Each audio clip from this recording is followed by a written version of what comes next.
So network marketing ಇದರಲ್ಲಿ ಒಬ್ರು ಬೆಳೀತಿರ್ಬೇಕಾದ್ರೆ ಇನ್ನೊಬ್ರು ಕಾಲ್ ಎಳಿತಾರೆ ಸ್ನೇಹಿತರೆ. ಕಾರಣ ಏನು ಅಂತಂದು ಹೇಳಿದ್ರೆ, ಇವ್ರೇನ್ ತಿಳ್ಕೊಂಡ್ಬಿಟ್ಟಿದ್ದಾರೆ ಅಂತ ಹೇಳಿದ್ರೆ, ಈ ಕಂಪನಿಯಲ್ಲಿ ಕೆಲಸ ಮಾಡೋನಿಗೆ ಕರ್ಕೊಂಡ್ಬಂದು ನನ್ನ ಕೆಳಗಡೆ ಹಾಕೊಂಡ್ಬಿಟ್ರೆ ನನಗೆ ಇನ್ಕಮ್ ಬರುತ್ತೆ.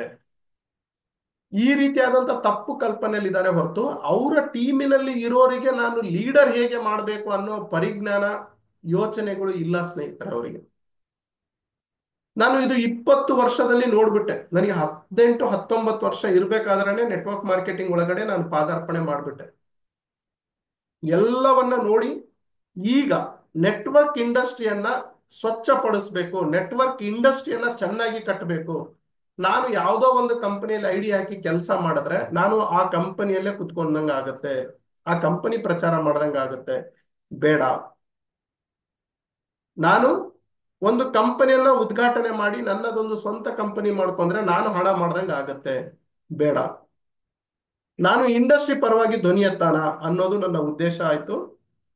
ನನಗೆ ಅದೇ ಸ್ಫೂರ್ತಿ ಅಂತಂದು ಹೇಳಿದ್ರೆ ಗಾಂಧೀಜಿಯವರಾಗಿರ್ಬೋದು, ಅಂಬೇಡ್ಕರ್ ಅವರಾಗಿರ್ಬೋದು, ಇವರೆಲ್ಲ ನೋಡಿ ಸಂಘಟನೆ ಕಟ್ಟೋದಕ್ಕೆ ಮುಂದಾದ್ರು, ಸಂಘಟಿತರಾದ್ರು, ಅವೇರ್ನೆಸ್ ಅನ್ನ ಸ್ಪ್ರೆಡ್ ಮಾಡಿದ್ರು, ಜನಗಳ ಮೇಲೆ ನಡೀತಿರೋ ದೌರ್ಜನ್ಯವನ್ನ ಗುರುತಿಸಿದ್ರು, ತಪ್ಪನ್ನ ಗುರುತಿಸಿದ್ರು. ಅವರು ಯಾವ ಪಕ್ಷಕ್ಕೂ ನಿಂತಿಲ್ಲ, ಅವರು ಸಮಾಜಕ್ಕೋಸ್ಕರ ಅಂತ ಹೋರಾಟ ಮಾಡಿದ್ರು. ನಾನು ಯಾವುದು ಕಂಪನಿಗೆ ನಾನು ಸಪೋರ್ಟ್ ಮಾಡಲ್ಲ, ನಾನು ಯಾವ ಲೀಡರಿಗೂ ಸಪೋರ್ಟ್ ಮಾಡಲ್ಲ. ನನಗೆ ಬಹಳ ಜನ ಬೈತಾರೆ, ಶರತ್ ಸರ್ ನಿಮ್ಗೇನ್ ಧಾಡಿನಾ, ಇಷ್ಟೆಲ್ಲ ಓದಿದ್ದೀರಾ, ಒಂದ್ ಐಡಿಯಾ ಹಾಕೊಳ್ಳಿ, ಕೆಲಸ ಮಾಡಿ, ದುಡ್ಡು ಬರುತ್ತೆ, ಲಕ್ಷ ಲಕ್ಷ ಕೋಟಿ ಕೋಟಿ ದುಡ್ಡು ಮಾಡಿ, ಹಾಳಾಗೋಗ್ಲಿ ಇಂಡಸ್ಟ್ರಿ. ನೀವ್ ಇಂಡಸ್ಟ್ರಿ ಉದ್ಧಾರ ಮಾಡಿ ಏನ್ ಮಾಡೋದಿದೆ? ನಿಮ್ದು ವಯಸ್ಸಾಗ್ತಾ ಇದೆ, ಮುನ್ನೋಡಿ ದುಡ್ಡು ಮಾಡ್ಕೊಳ್ಳಿ, ಕಾರ್ ತಗೊಳ್ಳಿ, ಮನೆ ತಗೊಳ್ಳಿ ಅಂತ. ಬಟ್ ನನ್ನ ತಲೆಯಲ್ಲಿ ಒಂದು ಬಂದ್ಬಿಟ್ಟಿದೆ, ಏನು ಹೋರಾಟ ಅನ್ನೋದು ನನ್ನ ತಲೆಯಲ್ಲಿ ಒಂದು ಬಂದ್ಬಿಟ್ಟಿದೆ. ನಾನು ಸ್ವಾರ್ಥಿ ಆಗ್ಬಾರ್ದು, ನಾನು ಸೇವಕ ಆಗ್ಬೇಕು. ಖಂಡಿತ ನನಗೆ 30-40% ಸ್ವಾರ್ಥ ಇದೆ. ಯಾಕಂದ್ರೆ ನನ್ನ ಹೆಂಡತಿ ಮಕ್ಕಳು ಬದುಕೋದಕ್ಕೆ ನಾನು ಪುಸ್ತಕಗಳನ್ನ ಬರೆದಿದ್ದೀನಿ, ಜನರಿಗೆ ಪುಸ್ತಕ ಕೊಡ್ತೀನಿ, ಅದರಲ್ಲಿ ಬರೋ ಲಾಭದಲ್ಲಿ ನಾನು ಜೀವನ ನಡೆಸ್ತೀನಿ. ನಾನು ಟ್ರೈನಿಂಗ್ ಗಳನ್ನ ಕೊಡ್ತೀನಿ ಬೆಂಗಳೂರಲ್ಲಿ, ಅದರಲ್ಲಿ ಬರೋ ಲಾಭದಿಂದ ನಾನು ಆಫೀಸ್ ನಡೆಸ್ತೀನಿ, ಜೀವನ ನಡೆಸ್ತೀನಿ. ನಾನು ಯಾರಾದ್ರೂ ಹೊಸದಾಗಿ MLM ಕಂಪನಿಗಳನ್ನ ನಿರ್ಮಾಣ ಮಾಡಬೇಕು ಅಂದ್ರೆ ಅವರಿಗೆ ಸಾಫ್ಟ್ವೇರ್ ಮಾಡಿ ಕೊಡ್ತೀನಿ, ಅವರಿಗೆ ಗೈಡ್ ಮಾಡ್ತೀನಿ, ಅವರಿಗೆ ಅಕೌಂಟ್ ಹೆಂಗೆ ಮೇಂಟೈನ್ ಮಾಡಬೇಕು, ಟೀಮ್ ಹೆಂಗೆ ಮೇಂಟೈನ್ ಮಾಡಬೇಕು ಅಂತ ಗೈಡ್ ಮಾಡ್ತೀನಿ. ಅವ್ರು ನನಗೆ ಗುರುದಕ್ಷಿಣೆ ಕೊಡ್ತಾರೆ, ಅವ್ರು ನನಗೆ ಅಡ್ವೈಸ್ ಗಳನ್ನ ಕೊಡ್ತಾರೆ, ಹಣ ಕೊಡ್ತಾರೆ. ಅದರಿಂದ ನನ್ನ ಜೀವನವನ್ನ ನಾನು ನಡೆಸ್ತಾ ಇದ್ದೀನಿ. ಅಪಾರ್ಟ್ ಫ್ರಮ್ ದಟ್ 60% ನಾನು ನೇರ ಮಾರುಕಟ್ಟೆ ಇಂಡಸ್ಟ್ರಿಗೆ ಸೇವೆಯನ್ನು ಕೂಡ ಸಲ್ಲಿಸ್ತಾ ಇದ್ದೀನಿ, ಅವೇರ್ನೆಸ್ ಕೂಡ ಕೊಡ್ತಾ ಇದ್ದೀನಿ. ನಾನೇನು ನಿಮಗೆ ಅಡ್ವೈಸ್ ಮಾಡ್ತಿದ್ದೀನಿ ಅಂದ್ರೆ, ಅಥವಾ ರಿಕ್ವೆಸ್ಟ್ ಮಾಡ್ಕೊಂತಿದ್ದೀನಿ ಅಂದ್ರೆ, ನಿಮ್ಮ ಕಂಪನಿಯಲ್ಲಿ ನೀವು ಕೆಲಸ ಮಾಡಿ ಸ್ನೇಹಿತರೆ, ಇನ್ಕಮ್ ತಗೊಳ್ಳಿ, ನಿಮ್ಮ ಕಂಪನಿಯಲ್ಲಿ ಗಟ್ಟಿಯಾಗಿ ಇಟ್ಕೊಳ್ಳಿ, ನಿಮ್ಮ ಲೀಡರ್ ಹೇಳ್ದಂಗೆ ಕೇಳಿ, ನಿಮ್ಮ MD ಹೇಳ್ದಂಗೆ ಕೇಳಿ. ನಿಮ್ಮ ಬಿಡುವಿನ ಸಮಯದಲ್ಲಿ ಇಂಡಸ್ಟ್ರಿಗೆ ಏನಾದ್ರೂ ಒಂದು ಅಳಿಲು ಸೇವೆ ಮಾಡಿ ಅನ್ನೋದು. ಸ್ವಾರ್ಥ, ಸೇವೆ ಇವೆರಡು ಇದ್ರೇನೆ ಮನುಷ್ಯ ಜನ್ಮ ಸಾರ್ಥಕ. ಬರೇ ಸ್ವಾರ್ಥ, ಬರೇ ಸೇವೆ. ಸ್ವಾರ್ಥ ಏನು ಅಂದ್ರೆ, ನಿಮ್ಮ ಕಂಪನಿಯಲ್ಲಿ ಕೆಲಸ ಮಾಡಿ ಕೋಟಿ ಕೋಟಿ ಕೋಟಿ ಹಣ ದುಡಿರಿ, ಬೇಡ ನಾನು. ಯಾಕಂದ್ರೆ ನಿಮಗೆ ಹೆಂಡತಿ ಮಕ್ಕಳಿದ್ದಾರೆ, ನಿಮಗೆ ಕನಸುಗಳಿದಾವೆ, ನನಸು ಮಾಡ್ಕೊಳ್ಳಿ. ಸೇವೆ, ಇಂಡಸ್ಟ್ರಿ ಏನಾದ್ರೂ ಕೊಡಿ ಸ್ನೇಹಿತರೆ. ಇಂಡಸ್ಟ್ರಿ ಇಂಡಸ್ಟ್ರಿಗೆ ಏನಾದ್ರೂ ಕೊಡಿ. ಈಗ ನೋಡಿ, ನಾವೊಂದು ಜಾತಿ, ಒಂದು ಧರ್ಮಕ್ಕೆ ಸೇರಿದ್ದೀವಿ, ನಮಗೆ ಅದು ಅಭಿಮಾನ ಇರುತ್ತೆ. ನನ್ನ ಜಾತಿ, ನನ್ನ ಊರು, ನನ್ನ ಧರ್ಮ, ನನ್ನ ದೇಶ ಅನ್ನೋದು ನಮಗೆ ಅಭಿಮಾನ ಇರುತ್ತೆ. ಯಾರಾದ್ರೂ ಸೈನಿಕರು ಬಂದ್ರೆ, ಇದು ಕಾರ್ಗಿಲ್ ನಡಿಬೇಕಾದ್ರೆ ನಾವೆಲ್ಲ ರಕ್ತದಾನ ಮಾಡಿದ್ವಿ, ನಾವೆಲ್ಲ ಹಣ ಸಂಗ್ರಹ ಮಾಡಿದ್ವಿ, ಕಾರ್ಗಿಲ್ ಕಳಿಸ್ಕೊಟ್ವಿ. ಇದೊಂದು ಸೇವೆ ತಾನೇ. ನನ್ನ ದೇಶಪ್ಪ, ನನ್ನ ಸೈನಿಕರಪ್ಪ, ನನ್ನ ಜಾತಿ, ನನ್ನ ಧರ್ಮಪ್ಪ ಅಂತ ನಾವು ಮಾಡ್ತೀವಿ ತಾನೆ. ಅದೇ ರೀತಿ ಮಾಡುವಾಗ ಯಾಕೆ ನಾವು ನೆಟ್ವರ್ಕ್ ಮಾರ್ಕೆಟಿಂಗ್ ಇಂಡಸ್ಟ್ರಿಗೆ ಸೇವೆ ಮಾಡಬಾರ್ದು? ನೆಟ್ವರ್ಕ್ ಮಾರ್ಕೆಟಿಂಗ್ ಇಂಡಸ್ಟ್ರಿ ಇದೆ ಅನ್ನೋದೇ ಎಷ್ಟೋ ಜನಕ್ಕೆ ಗೊತ್ತಿಲ್ಲ ಸ್ನೇಹಿತರೆ. ನಿಮ್ಮ ಕಂಪನಿ ನೆಟ್ವರ್ಕ್ ಮಾರ್ಕೆಟಿಂಗ್ ಇಂಡಸ್ಟ್ರಿ ಕೆಳಗಡೆ ಬರುತ್ತೆ. ನೆಟ್ವರ್ಕ್ ಮಾರ್ಕೆಟಿಂಗ್ ಇಂಡಸ್ಟ್ರಿಯಲ್ಲಿ ಹಲವಾರು ಡೈರೆಕ್ಟ್ ಸೆಲ್ಲಿಂಗ್ ಕಂಪನಿಗಳು ಉಂಟು. ಸೊ ನಿಮ್ಮ ತಂದೆ ತಾಯಿನ ನೋಡ್ಕೊಳ್ಳಿ, ನಿಮ್ಮ ಹೆಂಡತಿ ಮಕ್ಕಳನ್ನು ನೋಡ್ಕೊಳ್ಳಿ. ಅವನಿಗೆ ಕಂಪ್ಲೀಟ್ ಪರಿವಾರ ಅಂತ ಹೇಳ್ತಾರೆ. ಓಕೆ, ಅದಕ್ಕೆ ಒಂದು ಸಂಪೂರ್ಣವಾದ ವ್ಯಕ್ತಿ ಅಂತ ಕರೀತಾರೆ, ಜೆನ್ಯೂನ್ ಪರ್ಸನ್ ಅಂತ ಕರೀತಾರೆ. ಯಾರು ತಂದೆ ತಾಯಿನ ನೋಡ್ಕೊಂತಾರೆ, ಹೆಂಡತಿ ಮಕ್ಕಳನ್ನ ಚೆನ್ನಾಗಿ ನೋಡ್ಕೊಂತಾರೆ, ಅದಕ್ಕೆ ಒಂದು ಸಂಪೂರ್ಣವಾದ ಪರಿವಾರ ಅಂತಾರೆ. ಈ ತಂದೆ ತಾಯಿ ಅಂದ್ರೆ ಯಾರು ಅಂದ್ರೆ ಇಂಡಸ್ಟ್ರಿ, ನೆಟ್ವರ್ಕ್ ಮಾರ್ಕೆಟಿಂಗ್ ಇಂಡಸ್ಟ್ರಿ. ಈ ಹೆಂಡತಿ ಮಕ್ಕಳು ಯಾರು ಅಂದ್ರೆ ನಿಮ್ಮ ಕಂಪನಿ, ನಿಮ್ಮ ಪ್ರಾಡಕ್ಟ್. ಸೊ ಅವರನ್ನು ಕೈ ಬಿಡಬೇಡಿ, ಇವರನ್ನು ಕೈ ಬಿಡಬೇಡಿ. ನಾನು ಹೇಳೋದು ಅರ್ಥ ಆಯ್ತಾ? ನಿಮ್ ಹೆಂಡತಿ ಮಕ್ಳಿಗೆ ನೀವು 10 ಲಕ್ಷ ಖರ್ಚು ಮಾಡಿದ್ರೆ ನಿಮ್ ತಂದೆ ತಾಯಿಗೆ 10,000 ರೂಪಾಯಿ ಖರ್ಚು ಮಾಡಿ, ಯಾರು ಬೇಡ ಅಂತಾರೆ? ಬಟ್ ನೀವು ನಿಮ್ ತಂದೆ ತಾಯಿಗೆ ಸಮಯನೇ ಕೊಡಲ್ಲ, ಹಣನೇ ಖರ್ಚು ಮಾಡಲ್ಲ ಅಂದ್ರೆ ಅದು ತಪ್ಪಲ್ವಾ? ಅವ್ರಿಗೆ ಯಾರ ಗತಿ? ಅವ್ರು ನಿಮಗೆ ಬೆಳೆಸಿದ್ದಾರೆ, ದೊಡ್ಡವ್ರು ಮಾಡಿದ್ದಾರೆ, ಓದಿಸಿದ್ದಾರೆ. ಅದಕ್ಕೆ ಏನೋ ಅಂದಿರ್ಬೋದು, ಒಂದೆರಡು ಮಾತು ಬಂದಿರ್ಬೋದು, ಒಂದೆರಡು ಮಾತು ಹೋಗಿರ್ಬೋದು ಸಂಸಾರದಲ್ಲಿ. ಬಟ್ ನೀವು ಅದನ್ನ ಗಟ್ಟಿಯಾಗಿ ತಿಳ್ಕೊಂಡು ಅವ್ರಿಗೆ ಏನಾದ್ರೂ ಹೆಲ್ಪ್ ಮಾಡ್ಬೋದಲ್ಲ, ಅವರ ನೋವಿನ ಸಂದರ್ಭದಲ್ಲಿ, ಕಷ್ಟ ಕಾಲದಲ್ಲಿ. ಅಂದ್ರೆ ನೆಟ್ವರ್ಕ್ ಮಾರ್ಕೆಟಿಂಗ್ ಇಂಡಸ್ಟ್ರಿಯಲ್ಲಿ ಮೋಸ ನಡೆದಿರ್ಬೋದು. ನೆಟ್ವರ್ಕ್ ಮಾರ್ಕೆಟಿಂಗ್ ಇಂಡಸ್ಟ್ರಿಯಲ್ಲಿ ಯಾರೋ ದುಡ್ಡು ಹಿಡ್ಕೊಂಡು ಓಡೋಗಿರ್ಬೋದು. ನೆಟ್ವರ್ಕ್ ಮಾರ್ಕೆಟಿಂಗ್ ಇಂಡಸ್ಟ್ರಿಯಲ್ಲಿ ಯಾರ್ದೋ ದುಡ್ಡು ಯಾರೋ ತಿಂದಿರ್ಬೋದು, ಒಪ್ಕೊಳಲ್ಲ, ಐ ವಿಲ್ ಅಗ್ರಿ. ಬಟ್ ಅದನ್ನ ನಾವು ಇಲ್ಲೇ ಹಾಕ್ಬಿಡೋಣ, ಇದ್ರಲ್ಲಿರೋ ಒಳ್ಳೇದನ್ನು ಕೂಡ ಜನರಿಗೆ ತೋರ್ಸಲ್ಲಲ್ವಾ? ಒಳ್ಳೇದನ್ನು ತೋರ್ಸಲ್ಲ, ಎಜುಕೇಶನ್ ತಗೊಂಬರೋಣ.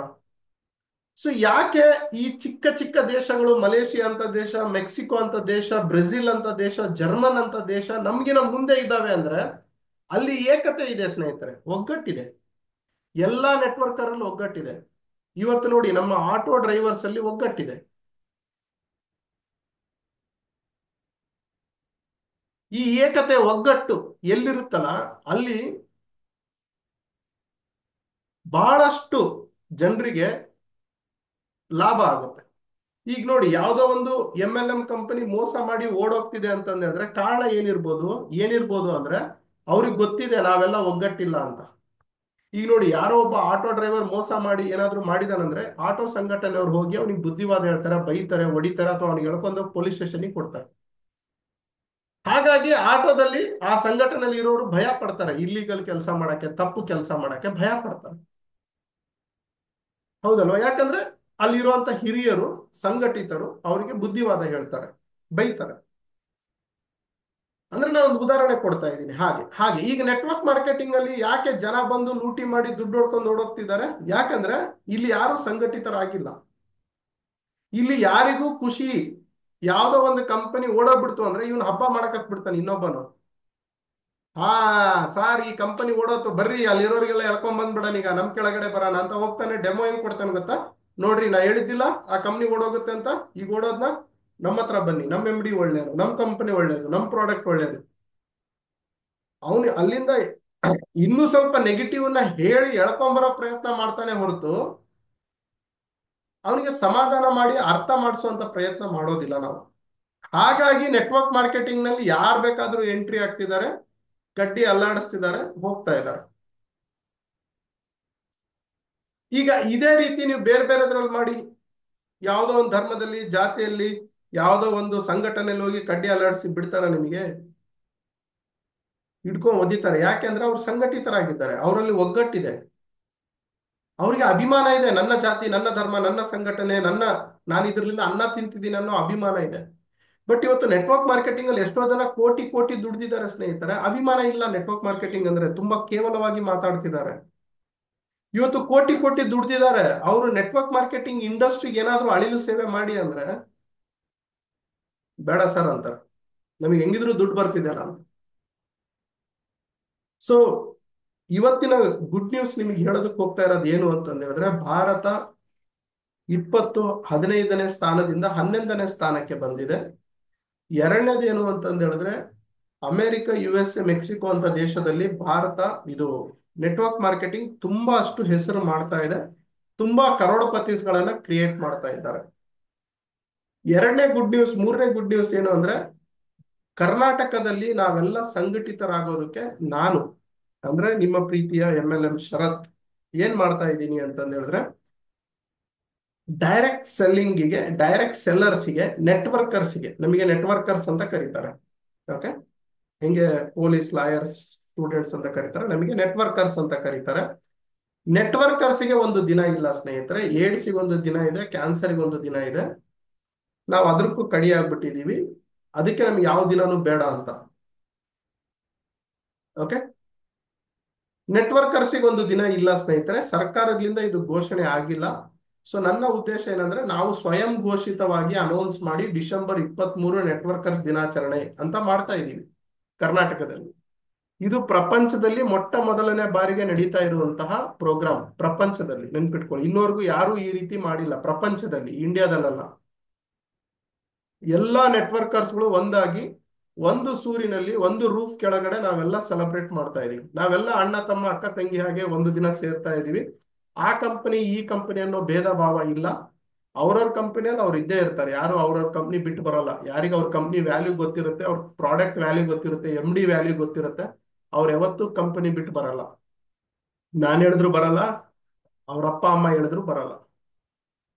ಸೊ ನೆಟ್ವರ್ಕರ್ ದಿನಾಚರಣೆ ಡಿಸೆಂಬರ್ 23 ಉಂಟು. ಅವತ್ತು ರೈತರ ದಿನಾಚರಣೆನೂ ಇದೆ.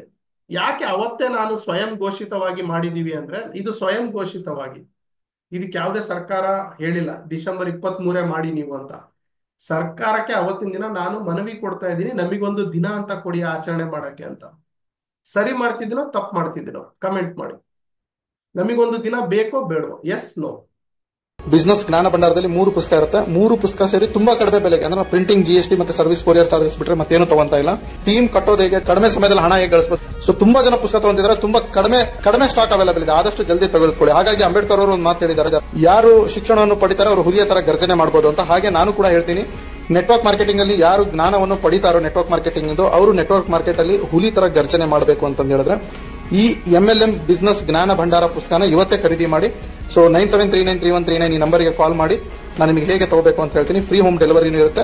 ಸೊ ಇದನ್ನ ಮೊದಲು ಫೈನ್ ಸ್ನೇಹಿತರೆ, ಇನ್ನು ಹೊರಡ್ತೀನಿ ನಾನು. ಮತ್ತೆ ಹೊಸ ವಿಡಿಯೋ ಜೊತೆ ಬರ್ತೀನಿ. ಸಬ್ಸ್ಕ್ರೈಬ್ ಮಾಡೋದು, ಲೈಕ್ ಮಾಡೋದು, ಲಿಂಕ್ ನ ಶೇರ್ ಮಾಡೋದು ದಯವಿಟ್ಟು ಮರಿಬೇಡಿ. ಮತ್ತೆ ಆಲ್ ದ ಬೆಸ್ಟ್. ಮತ್ತೇನಾದ್ರೂ ಇದ್ರೆ ನನ್ನ ಜೊತೆ ಪರ್ಸನಲ್ ಟಚ್ ಇರಿ. Love you, take care, bye.